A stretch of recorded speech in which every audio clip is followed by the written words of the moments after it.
Hi there, and welcome to another episode of Tip of the Week. So, I've been getting some feedback that we have quite a few tips here on character rigging and on how to do cutout process, but not so many on how to do the traditional frame by frame process. And this is something that a lot of people are doing today. So, I'm going to do a few tips on how to do traditional work in Toon Boom. And we'll start out today by doing rough animation. So, when you're working in a frame by frame kind of thought process, it's a little bit different from doing cutout because you're just actually planning to draw everything. And you do have available within Toon Boom the ability to use the Xsheet as well as to use the timeline. By the way, this tip that I'm doing today, I'm showing it to you in Harmony, but the concepts that I'm going to show you will apply as well to Animate and Animate Pro if you have those technologies.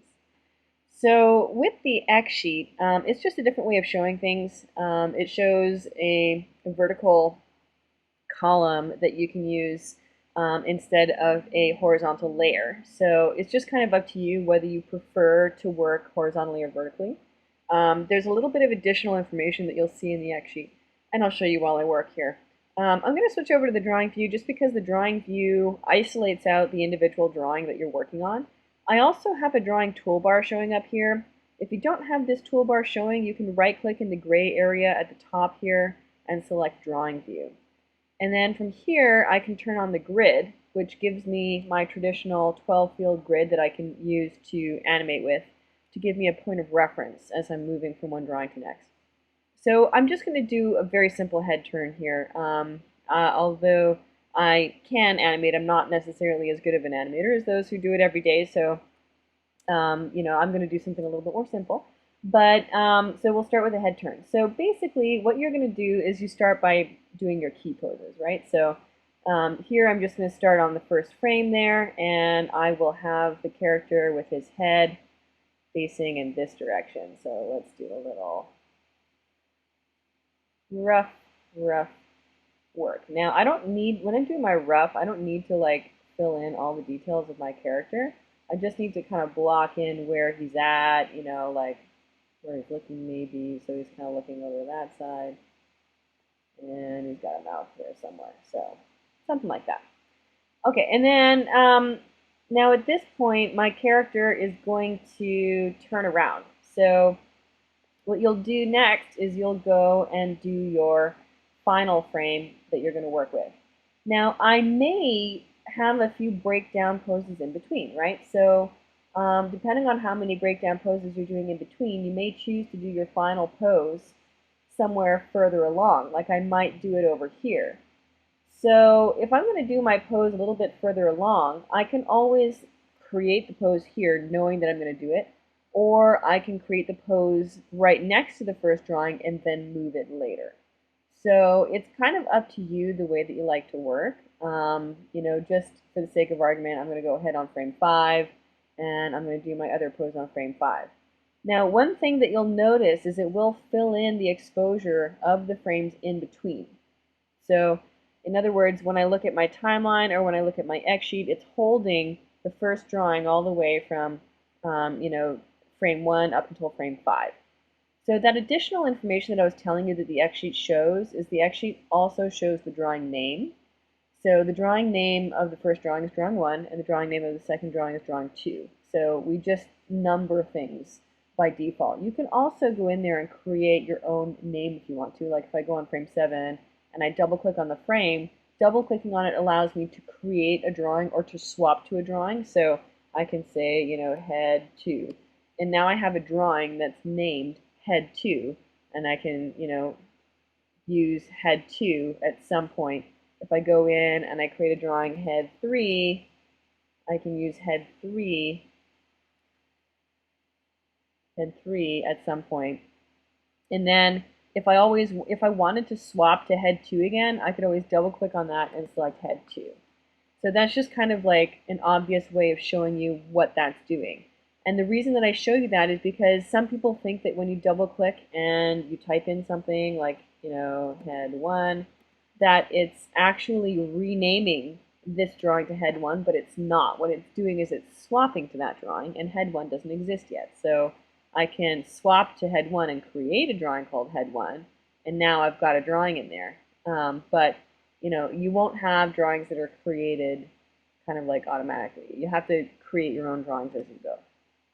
So at this point, let's get rid of these drawings here that I don't need. When I want to actually delete a drawing, I don't want to just hit delete, because if you hit delete, then what it's going to do is it's going to remove the exposure of the drawing without deleting the drawing from your library. So in other words, whenever I create a drawing, it's saved right away in my library. If I select it in my timeline or in my Xsheet and I hit delete, all I've done is I've said don't show me the drawing right now. And then, you can always still get back to that drawing later on. So rather than hitting delete, what we want to do is we want to actually select the drawings that we want to permanently delete, and then right-click on there, and then go to a drawing, delete selected drawings. And there is no shortcut on this one by default, because it is a bit dangerous to do it, because once you do it, those drawings are gone. So that's why there's no shortcut there by default. If you are finding that you're doing that a lot, you can assign your own shortcut, but it's always a bit safer kind of not to do that. So, we'll just delete the selected drawings there. And when you do the delete selected drawing, if you go back to your library, you see those drawings are no longer in my library. They're gone. Okay, so going back to the head turn that I was doing here, if I want to actually do this head turn now, I'm going to probably turn on my onion skin so that the drawing that I do is in the right place. If your drawings are right next to each other, then the onion skin works really well, and I can kind of just go in here and I can draw my second drawing. So he's going to turn his head all the way over to the other side, and his nose will be over here. He's going to look over there. Something like this. Okay, so now if I want to check how that looks, I can turn off the onion skin, and I can actually just go back and forth through the frames here. So if I want to go from one drawing to the next, the shortcut for that is F and G. Some people ask, well, why do you choose some of these shortcuts? And the reason that we choose specific shortcuts is really because they're all close to where your left hand sits on the keyboard. So to make it easy for you to use shortcuts that you want to use a lot, we try to put those right next to your fingers. So F is to go back one drawing, and then G is to go forward. And if you prefer different shortcuts, you can always go and change these as well. So all of those shortcuts you can change in your preferences. So you can kind of flip back through those and check to see if that kind of looks how you want them to look. Now, let's say that I'm ready to go now and do a breakdown drawing in between the two. Then I'm going to go halfway in between them, and I want to kind of create a new drawing. Now the only thing is I've got all this exposure that's in there from drawing one. So I can just actually select that stuff and delete it, but I'm going to show you another trick also. If you want to create a drawing and not have it extend the exposure of the drawing before, then there is there's a button there or a function that's called Create Empty Drawing. I usually like to set this one up on my timeline. So I just right-clicked in the gray space up here and selected Timeline View to show my timeline toolbar. And then the first button on there is Create Empty Drawing. So if I want to go back and create my breakdown drawing, I'll just create an empty drawing in between. And sorry, in my timeline I had all of those frames highlighted, which is why it was kind of showing it was creating more than one drawing. But if I just highlight a single frame and create empty drawing, then I can just create an empty drawing on that one. Some people want to just create a bunch of empty drawings before they get started so that they don't have to worry about filling in exposures and stuff. So if you do, you can do it in your timeline and create empty drawing, and then it's going to create an empty drawing on each one of those. Your Xsheet view also has its own toolbar, by the way, that has its own Create Empty Drawing button on it. And Create Empty Drawing also has a shortcut. It's under Drawings, and then there's actually no shortcut that's in there by default, which is why I use the button. I love buttons myself as well because I do a lot of stuff on tablets. and I find buttons are easy to press, and you don't have as many you don't have as many actual keys to set shortcuts on when you're working on a tablet. So I like buttons, but if you like shortcuts, you can always set the shortcut in your preferences. So at this point, I've got my drawing number 3 now, which is my breakdown pose in between the two. So if I look and I try to turn on my onion skin though, I can see all three of these drawings because they're still kind of right next to each other. And so I can just go in here, and I might even just want to have a second layer that I can just draw a guideline on. So if I want to draw a guideline, I want to create a new layer. I want to turn on my light table so that I can see the other layers underneath it, and then I'm going to kind of just draw a guideline of where I want that arc to go. So now I can extend the exposure of that arc line so that it shows, whenever I'm looking through. And now I can go back to the original layer. So let's call this my character layer, and then this is my guide. Okay, so now that I'm back on my character layer, I can go in here and I can work on, see I'm working on drawing number 3 here. I'm in the middle of 1 and 2, and I can use that guideline as a reference to draw the midpoint where he's going to kind of be, flowing through there. His hair is going to, it's going to be a little bit of that overlapping action where the hair is dragging behind for the follow through. Okay, so now if I like how that looks,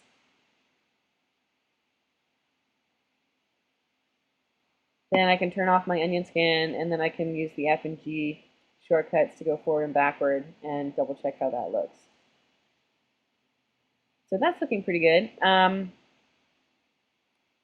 So now sometimes what you want to do though is you just want to isolate out those drawings on their own away from kind of the timing of everything. And the reason you might want to do that is, you might have some drawings that are not necessarily next to each other in the timeline that you might want to work on. So in other words, there is a gap between these two drawings, and that's kind of annoying sometimes when I'm trying to work with that. You can always select drawings. When I'm selecting here, if I want to select drawings that are not right next to each other, then I'll use the Command key on Mac, Control key on Windows to select incongruous drawings. You can use the Shift key, and that's going to select all your drawings, but I just want to select a couple. So I'm going to select these drawings right here. And then I'm going to use something called Shift and Trace. So if I right-click on those drawings, I can use this command that says Send Drawings to the Drawing View.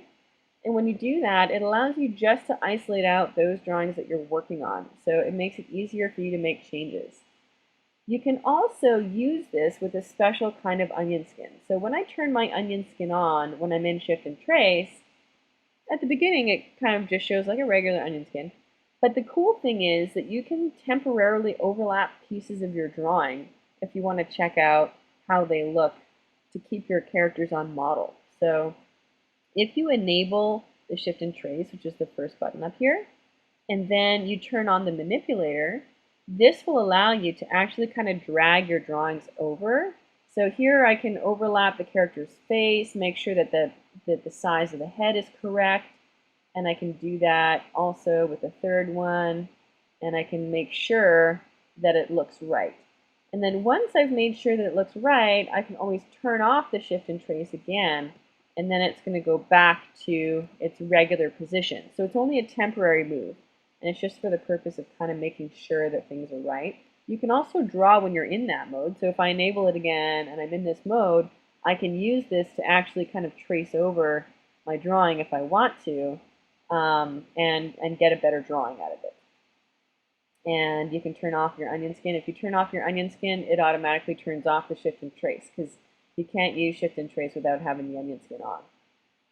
So once I'm done using the Shift and Trace, I can always remove all the drawings from the Shift and Trace area. We call that the work table. And then now I can go back to just having these drawings on their own. Now, sometimes what happens when you have a lot of drawings that you're working with is you don't know which ones were your key drawings that you started with. And this is something that is quite useful to be able to mark your drawings in the Xsheet. So I turned on my Xsheet toolbar earlier. Just remember, you can always right-click in the gray space at the top of the view and then select Xsheet View to show that toolbar. So I can actually use these marks that are in there to mark the drawing. So I can mark the key drawing here, I can mark a key drawing here, and then I can mark this one as my breakdown.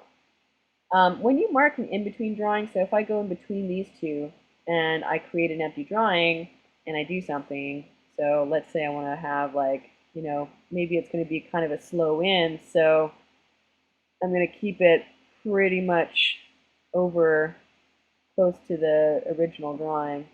And now my drawings are getting really bad, sorry, but it's okay. I understand what I'm doing. Keep this relatively over there.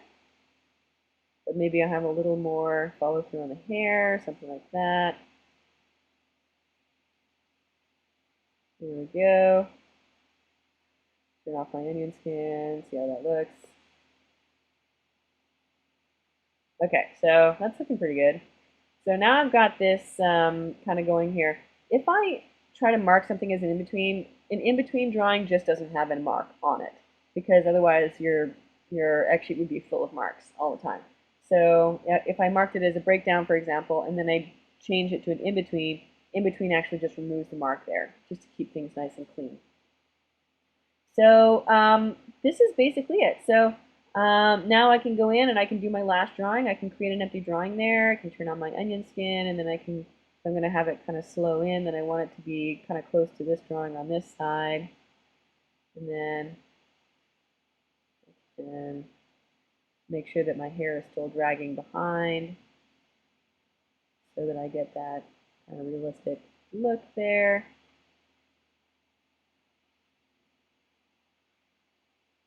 And something like that. And now if I turn that off, then I can just double check how that looks. So starting there, going through the middle. And actually this hair should probably still be kind of dragging behind there. Or it might flip forward to do a little, and then settle back. You might have it settle back. In which case that, this is my settle on my key pose, so if that's my settle, then I might need to move this drawing. If I want to move the drawings in the Xsheet, you just have to grab it from the left-hand side. So you see when I mouse over to those dotted area there that it turns into this kind of a plus sign? If I drag it from there down, then it just moves the drawing. And now this will allow me to add an additional in between here. So I can create that empty drawing, and I can kind of like, match that. I can even copy the other drawing if I want to. So this is where my hair is just going to kind of like, settle down.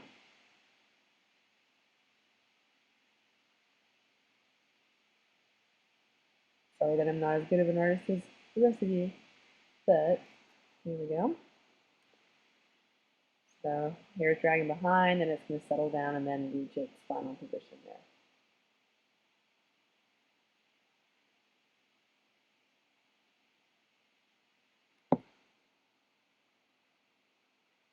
And this frame might want to have the head slightly further over a little bit, because right now what's happening is that the head is looking like it's still moving forward.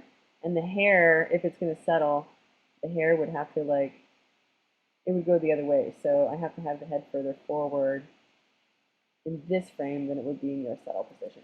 Like you're overshooting it, right? So that's your overshoot and settle. So I have to overshoot on frame 6 and then settle back again in drawing 2. So I'll settle back again, just kind of moving this one a little bit like that. And there we go. So now it's overshooting and settling back again. So now if I play through this, whoops.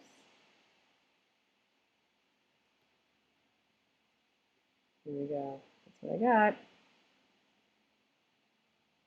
Now, one last point on doing rough drawing. So that's kind of your rough process. Basically, you're just going to go in there. It's a combination of create empty drawing and doing your drawing, using your onion skin. And when you want to, you can select drawings, send them to the drawing view, and then isolate out those individual drawings when you need to. And when you're done isolating them out, you can always remove all the drawings from that space to get back out here. And lastly, you can mark your drawings when you want to, preserve some notations here to help you out when you've got a lot of drawings. So at this point, I mean, I'm going to kind of finish this tip for this week, and we'll continue on with a little bit next week on how to clean up these drawings. But lastly, on the rough drawing part, I didn't really talk when I started about setting up a rough brush. I just went ahead and used kind of a regular old brush that I had set up there, because I don't really care so much when I'm doing my rough of how it looks. But you might want to do something like use a different color, for example, because using a different color can make it easier for you to isolate out that color afterwards.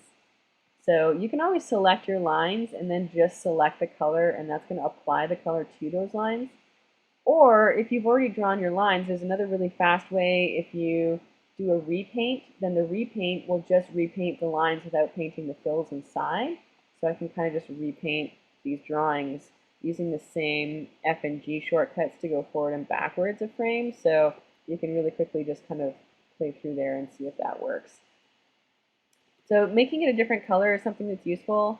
And the other thing you might want to do, some people like to do their roughs using a bitmap brush. There's some texture brushes in here that you can use.